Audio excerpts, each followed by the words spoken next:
মাটি সুফলা নদী সুজলা মাটি সুফলা নদী সুজলা স্বপ্নের রঙে আঁকাই শ্যামল বাংলা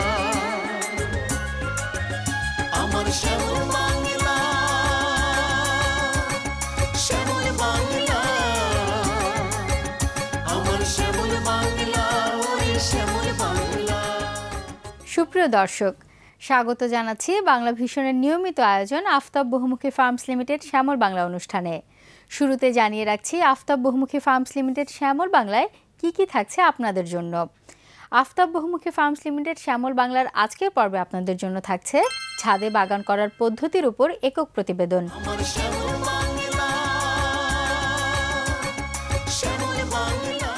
দিন দিন বিবর্ণ হতে চলা ঢাকা নগরীকে সবুজের আচ্ছাদনে ঢেকে একটি আদর্শ নগরীতে রূপান্তরিত করার লক্ষ্যে স্বেচ্ছাসেবী শিক্ষার্থীদের সামাজিক সংগঠন গ্রিন সেভার্স নিরলসভাবে পরিশ্রম করে যাচ্ছে। ঢাকা শহরকে বসবাসের আদর্শ শহরে পরিণত করার দৃঢ় প্রত্যয় নিয়ে এগিয়ে চলেছে প্রতিষ্ঠানটি বর্তমানে 233টি বাসার ছাদে তাদের কার্যক্রম সফলভাবে পরিচালনা করেছেন। প্রিয় দর্শক, আজ তারাই আপনাদের দেখাবে ছাদে বাগান করার পদ্ধতির খুঁটিনাটি বিষয়গুলো। তো চলুন পদ্ধতিটি দেখে আসা যাক। দর্শক মণ্ডলী, আমি দাঁড়িয়ে আছি রাস্তা থেকে 70-80 ফিট উপরে ঢাকার সুউচ্চ একটি অট্টালিকার ছাদে। যে ছাদটা আপাতত ফাঁকা মনে হলেও কিছুক্ষণ পর এখানে গাছে গাছে ভরে যাবে। আমরা করব ছাদে বাগান। কিন্তু আশেপাশে অনেক ছাদ আমি ফাঁকা দেখছি, আর এরকম ফাঁকা ছাদের সংখ্যা ঢাকা শহরে অসংখ্য। যে জায়গাটুকু জুড়ে এই ভবনগুলো উঠেছে, ভবনটা না উঠলে এই জায়গায় কিছু গাছ থাকতে পারতো, সবুজে সবুজে ভরে যেতে পারতো পুরো ঢাকা শহর। ভবনগুলো ওঠার কারণে যে জায়গাটুকু হারালো ততটুকু জায়গা কিন্তু ছাদেও রয়েছে। ছাদে যদি আমরা কিছু গাছ লাগাতে পারি তাহলে যে জায়গাটায় ভবনটি উঠেছে সেই জায়গাটা আমরা গাছ লাগিয়ে পূরণ করতে পারলাম, আর ঢাকা শহরের পরিবেশগত ভারসাম্য কিছুটা নিয়ন্ত্রণে রাখতে পারলাম।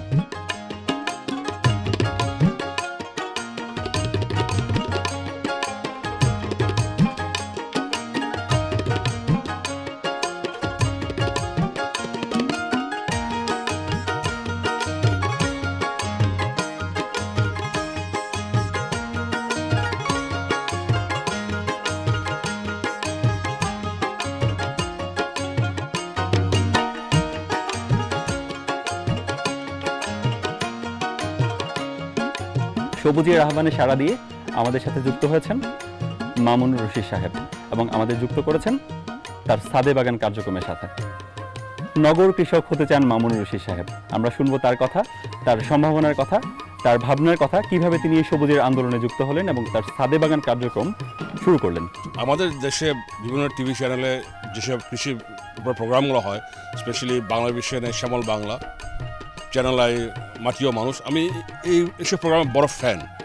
আমি যখন বাসে উঠলাম চিন্তা করলাম ছাদটা খালি পড়ে থাকবে কেন, ছাদের উপরে যদি কিছু গাছ লাগাই এই গাছটা বড় হবে, ফল হবে, আমি না হলে ছেলেমেয়েরাও তো ফলটা খেতে পারবে, আর ওরাও দেখে নিশ্চয়ই অনেক আনন্দ পাবে। এই সময় চিন্তা করে আমি চিন্তা করলাম এই ছাদের উপরে যত রকম ফল গাছ, ফুল এটা লাগাবো। এই চেষ্টার উপরে ভিত্তি করে আমি গ্রিন সেভার্সের খোঁজ পাই এবং রনি ভাইকে খবর দিই। উনি ছাদে আসেন আর উনি প্ল্যান করেন এই ছাদে কী কী ধরনের ফল গাছ এবং ফুল গাছ লাগানো যায়। বড় কথা হচ্ছে আমি যদি এখানে ছোটো একটা কিচেন গার্ডেন করতে পারি যেখানে শাক সবজি ফলমূল হয়, অ্যান্ড এগুলি অ্যাবসলিউটলি আপনার ফর্মালিনভুক্ত, অ্যান্ড এগুলো স্বাস্থ্যের জন্য ভালো। যেহেতু ঢাকা শহরে ইদানিং জায়গা কমে যাচ্ছে বিল্ডিং হওয়ার জন্য, আর আমার ছাদটা যে পরিমাণ জায়গাটা দখল করেছে, আমি মনে করি সেই পরিমাণ জায়গাটাকে যদি আমি গাছ লাগাই তাহলে সেই জায়গাটা পূরণ হলো। ইদানিং আমাদের যে ছেলেমেয়েরা কোন গাছে কি ফল হয় এবং কোন ফলের গাছের নাম অনেকে জানে না, তো এই গাছটা লাগালে হয়তো ছেলেমেয়েরা গাছটা দেখে ফলটা দেখে শিখতে পারলো। প্লাস কিচেন গার্ডেনে যেরকম টমেটো, মরিচ, স্ট্রবেরি, লেবু, পেয়ারা তারা দেখলে শিখলো। আমার মনে হয় এই পুরো বাগানটা যদি আমি ছাদে করতে পারি, এই যে পরিমাণ এরা অক্সিজেন দিবে আমাদের এনভায়রনমেন্টে, এটা অনেক উপকার হবে।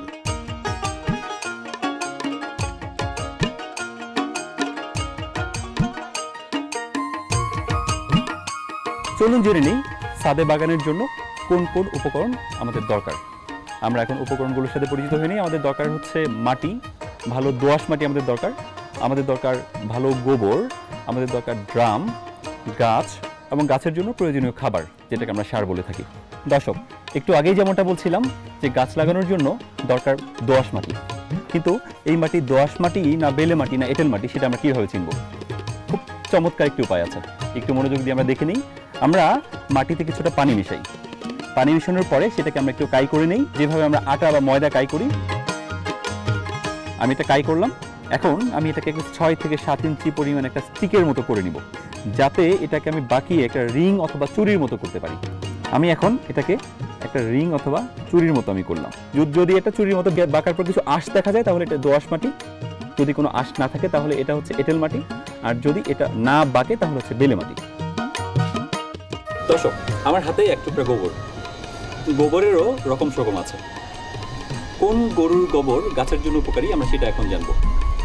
যে সমস্ত গরু খড় খায় অথবা ঘাস খায় সেই গরুর গোবরগুলো গাছের জন্য সবচেয়ে বেশি উপকারী, আর যে গরু ভুসি খায় সেই গরুর গোবর গাছের জন্য কম উপকারী। দর্শক, আমরা কীভাবে চিনবো যে কোন গরুর গোবর ভুসিযুক্ত বা কোন গরুর গোবর হচ্ছে খড়যুক্ত?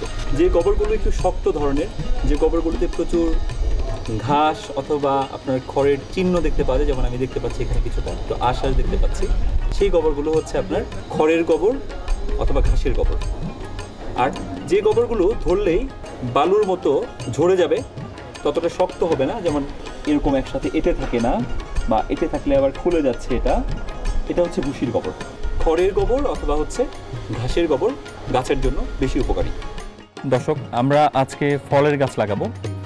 ফলের গাছের জন্য যে পাত্রটা আমরা নির্বাচন করব সেই পাত্রটার গভীরতা 50 থেকে 60 সেন্টিমিটার অথবা 1.5 থেকে 2 ফিট গভীরতা হওয়া চাই। যে কোনো সবজি চাষের ক্ষেত্রে যেগুলোর অগভীর মূল, যে গাছগুলো বা যে সবজিগুলো, সেগুলোর ক্ষেত্রে 15 থেকে 20 সেন্টিমিটার মাটির গভীরতা হলেই যথেষ্ট। কারওয়ান বাজারে কিনতে পাওয়া যায় এই ড্রামগুলো। মূলত এই ড্রামটা আপনাকে প্রস্তুত করে নিতে হবে গাছ লাগানোর জন্য। এটার জন্য প্রথমে যে কাজটা করতে হবে, ড্রামের নিচে ছিদ্র করে নিতে হবে। যেহেতু গাছটা এই ড্রামটাতে অনেকটা সময় ধরে থাকবে, এই জন্য ভালোভাবে রং করে নিতে হবে। প্রত্যেকটা কোনায় কোনায় যাতে রং পৌঁছে, জং যাতে না ধরে, সেই বিষয়টা খুব খেয়াল করতে হবে। আমরা দেখে নিচ্ছি একটা সম্পূর্ণ প্রস্তুতকৃত ড্রাম। আমি যদি এটার পেছনটা দিকে দেখি, এখানে 4টা ছিদ্র করা আছে। আমরা ছিদ্র 5টা বা 6টাও করে নিতে পারি। এমন ছিদ্র করব যেটা মিনিমাম 1/2 ইঞ্চি থেকে 1 ইঞ্চি এটার ব্যাস হবে, এবং ছিদ্র করার উদ্দেশ্য হচ্ছে নিচে যাতে কোনো ধরনের পানি জমে না থাকে। ছিদ্রটা চেষ্টা করব আমরা ভেতরের অংশ থেকে করতে, যাতে ছিদ্র করার জন্য যে জায়গাগুলো উন্মুক্ত হলো, যে অংশটা উন্মুক্ত হলো সেই অংশটা যাতে বাইরের দিকে বের হয়ে থাকে, যাতে পানি বের হতে সুবিধা হয়। আমরা গ্রিন সেভার্স আমাদের গরজে আপনার খরচে বাগান করে দিই। বাগান করার প্রাথমিক পর্যায়ে এই ড্রাম তৈরি আমাদের শেষ। এখন ড্রামের জন্য প্রথমে আমরা যে কাজটা করব, মাটি প্রস্তুত করব। সেই মাটিটা আমরা এখন প্রস্তুত প্রণালী দেখাবো। আমরা দেখাবো কিভাবে মাটির সাথে গোবর মিক্স করবো। আমরা দেখাবো এখানে কিভাবে সারের মিক্সচারটা হবে। যে সারগুলোর সাথে আমরা পরিচিত হচ্ছিলাম, যেমন ইউরিয়া সার, পটাশ এবং টিএসপি, এগুলো আমরা কি পরিমাণে মিশাবো, এই বিষয়গুলো খুব গুরুত্ব সহকারে আমরা শিখবো। কারণ হচ্ছে যে এইগুলোর মিক্সচারে যদি ব্যতিক্রম হয় তাহলে গাছের ক্ষতি হতে পারে। আমরা দেখতে পাচ্ছি এখানে আমরা 5 বস্তা মাটি আমরা নিয়েছি, এবং এর সাথে আমরা আরও 3 বস্তা গোবর আমরা নিব। উদ্দেশ্য হচ্ছে যে মাটি এবং গোবরের পরিমাণ যাতে এরকম হয় যে 2 ভাগ মাটি 1 ভাগ গোবর, সেই দিকটা মাথায় রেখে আমরা 4টা ড্রামের জন্য আমরা এখানে মাটি প্রস্তুত করছি। একটা ড্রামে আনুমানিক 2 বস্তা মাটি গোবর মিক্স লাগে। সেই জায়গা থেকে 3 বস্তা গোবর এবং 5 বস্তা মাটি মিলে আমরা 8 বস্তা ওভারঅল গোবর মাটি মিক্সচার আমরা তৈরি করবো। এখানে আমরা 5 বস্তা মাটি মিশিয়ে নিয়েছি, এখন আমরা এর সাথে 3 বস্তা গোবর মিশাবো। আমরা উদ্দেশ্য হচ্ছে সব মিলিয়ে 8 বস্তা মাটি গোবর মিক্স বানানো, কারণ আমরা 4টা ড্রাম আমরা সিলেক্ট করেছি। এখানে আমরা গোবর ঢেলে নিলাম। খেয়াল রাখবো যে গোবরটা যদি একটু শুকনা হয়, শুকনা হলে ভালো গাছের জন্য। মিক্সচার করার ক্ষেত্রে যে জিনিসটা খুব গুরুত্বপূর্ণ সেটা হচ্ছে যে গোবরটা যাতে মাটির সাথে ভালোভাবে মিশে যায়। এক জায়গায় গোবর, এক জায়গায় মাটি যদি আলাদাভাবে থাকে, যদি ভালোভাবে না মেশে, এবং গোবরের জায়গাটা যদি ট্যাপ রুট অথবা গাছের মূল শিকড়টা যায়, সেক্ষেত্রে গাছের ক্ষতি হতে পারে।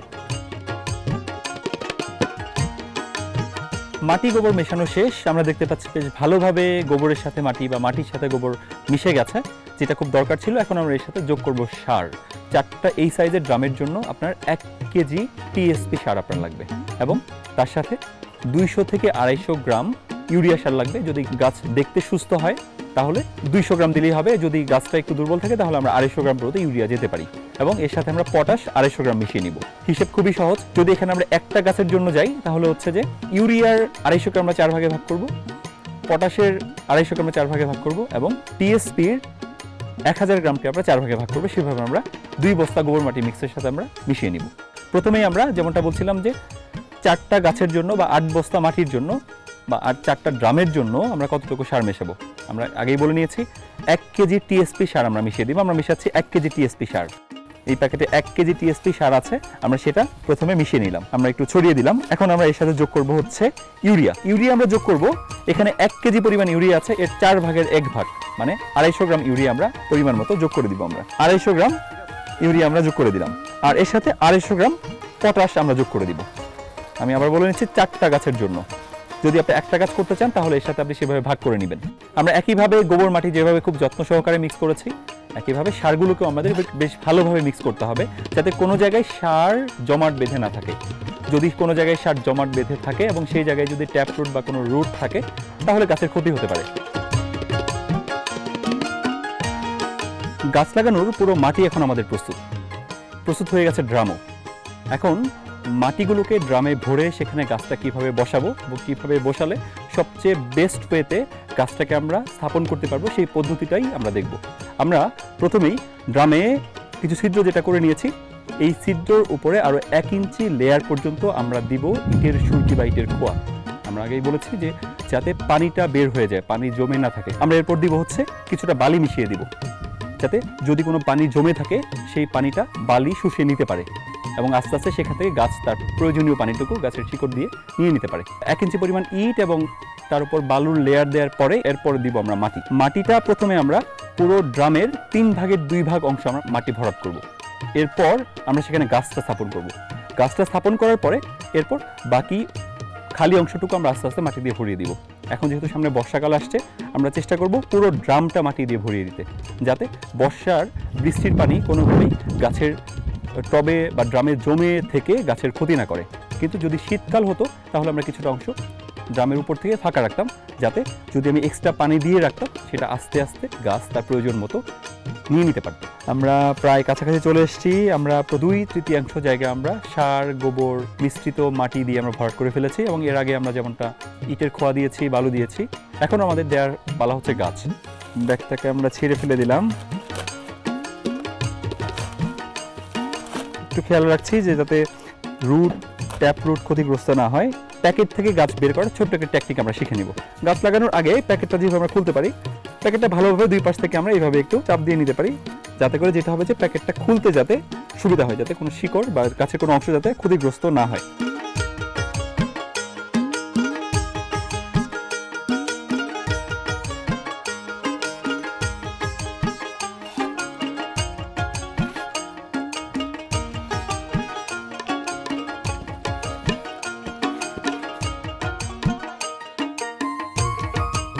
গাছ লাগানোর পর্ব শেষ। গাছ লাগানোর ঠিক পরপরই গোড়ায় বেশ ভালোভাবে বেশ কিছু পানি আমরা ঢেলে দিব, যাতে গোড়াটা মাটির সাথে ভালোভাবে বসে যায়।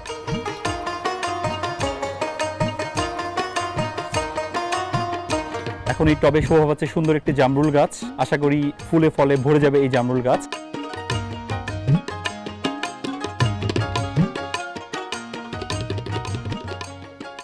দেখছিলেন ছাদে বাগান করার পদ্ধতি।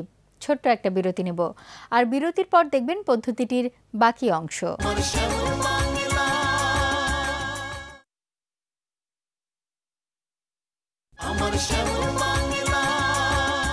ফিরে এলাম বিরতির পর।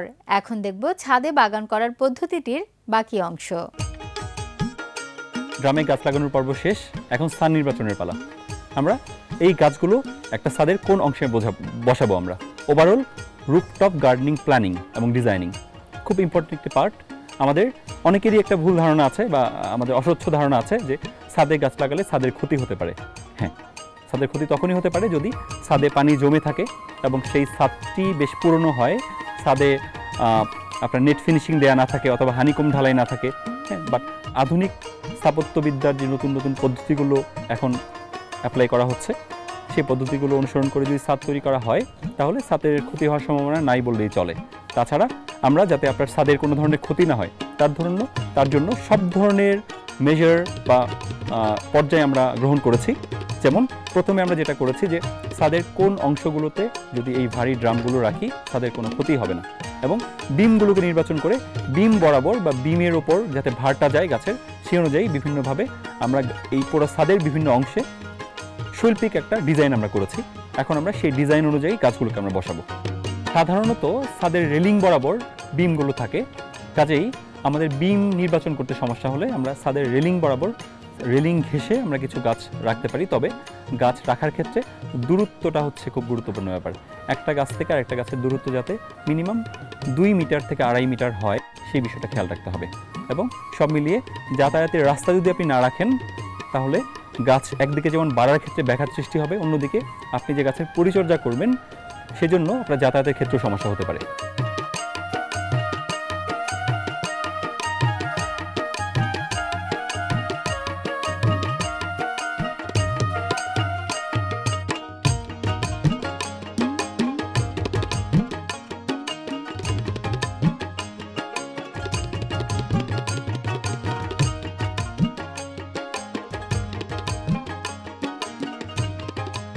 নকশা অনুযায়ী গাছগুলো ঠিক জায়গায় বসে গিয়েছে। যেমন আমরা খেয়াল করছি যে বড় গাছগুলো যেগুলো বেয়ে বেয়ে যাবে বা যেগুলোর জন্য একটা সাপোর্ট দরকার হবে, সেই গাছগুলো আমরা রেলিংয়ের পাশে রেখেছি অথবা কোনো মাচার পাশে রেখেছি, যাতে সেই গাছগুলো আস্তে আস্তে রেলিং ধরে অথবা সেই মাচা ধরে বেয়ে যেতে পারে। একইভাবে প্রত্যেকটা গাছ যেখানটায় যেটা বসানো দরকার সেই পদ্ধতিগুলো বা সেই মাত্রাগুলো জানলে আমরা সেই গাছটা সেখানেই বসাতে পারি।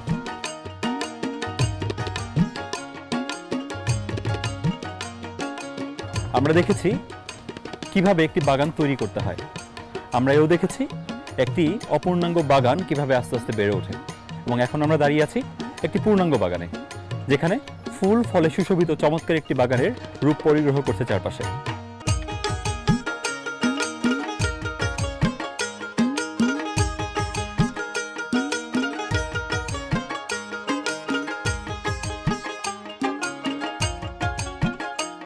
দর্শক, গ্রিন সেভার্স একটি সম্ভাবনার নাম, যারা আপনার ছাদে, আপনার গরজে এবং আপনার খরচে, আমাদের দায়িত্বে, আমাদের সর্বাত্মক সহযোগিতায় আমরা বাগান করে দিতে প্রস্তুত।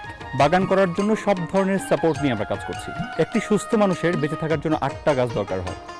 আমরা প্রকৃতি থেকে ফ্রি অক্সিজেন নিয়ে বেঁচে আছি। আসুন না প্রত্যেকেই কিছু করে গাছ লাগাই, আমাদের প্রত্যেকের ছাদগুলোকে আমরা ফুলে ফলে সবুজে ভরে দিই। কোন গাছ লাগাবেন, কিভাবে লাগাবেন, কতগুলো লাগাবেন, কোন গাছ ভালো হবে, কোন গাছে ভালো ফল ধরবে, ইভেন বাগান করার পরে যদি আপনি বাগান পরিচর্যার ব্যাপারেও কোনো ধরনের সহায়তা চান, আমরা আপনাকে মাসিক ভিত্তিতে শুধুমাত্র ট্রাভেল কস্ট দিয়ে সেই বাগানের পরিচর্যা দিতেও আমরা প্রস্তুত। পুরো ঢাকা শহরের প্রত্যেকটি বাগান সবুজ হোক, প্রত্যেকটি ছাদে বাগান হোক, এই আন্দোলনকে প্রতিষ্ঠা করার জন্য সব ধরনের সহযোগিতার হাত আমরা বাড়িয়ে দিচ্ছি আপনার কাছে। আপনি উদ্যোগটি নিন, আমরা গ্রিন সেভার্স সবসময় আছি আপনার পাশে। প্রিয় দর্শক, বাসার ছাদ ফুল ফল সহ সবুজের সমারোহে ভরিয়ে তুলতে পারেন আপনিও। কেননা ছাদে বাগান তৈরির ফলে আপনি একদিকে যেমন পারিবারিকভাবে ফল শাকসবজির চাহিদা পূরণ করতে পারবেন, পাশাপাশি বাড়ির প্রাকৃতিক পরিবেশও থাকবে সুশোভিত। সুপ্রিয় কৃষক, আপনাদের কৃষি বিষয়ক যে কোনো সমস্যা, সম্ভাবনা, মতামত, পরামর্শ আমাদের কাছে লিখে জানাতে পারবেন আপনাদের ধান, পাট, আখ, মাছ, মুরগি, গরু, ছাগল সহ ফুল, ফল ও সবজির যাবতীয় রোগ ব্যাধির কথা পাবেন সচিত্র প্রতিবেদনে উত্তর। আমাদের কাছে লিখবার ঠিকানা আফতাব বহুমুখী ফার্মস লিমিটেড, শ্যামল বাংলা, বাংলা ভিশন, নূর টাওয়ার, 110 বীরুত্তম সি আর দত্ত রোড, ঢাকা 1205। ফোন করতে পারবেন 865317 থেকে 8 পর্যন্ত ও 0198199779 এই নম্বরে। ইমেল করতে পারবেন shyamolbangla@banglavision.tv। SMS করতে পারবেন এসবি লিখে স্পেস দিয়ে পরামর্শ লিখে 1616 নম্বরে। খনার বচন আছে, আষাঢ়িয়া পচা ভাদুরিয়া গোছা, অর্থাৎ আষাঢ় মাসে চাষ দিয়ে জমির ঘাস পাতা সব উত্তম রূপে পচিয়ে তারপর ধান রোপণ করতে হবে। প্রিয় দর্শক, আমাদের হাতে আজ আর সময় নেই, দেখা হবে আগামী পর্বে। সে পর্যন্ত সবাই ভালো থাকুন, সুস্থ থাকুন, আল্লাহ হাফেজ।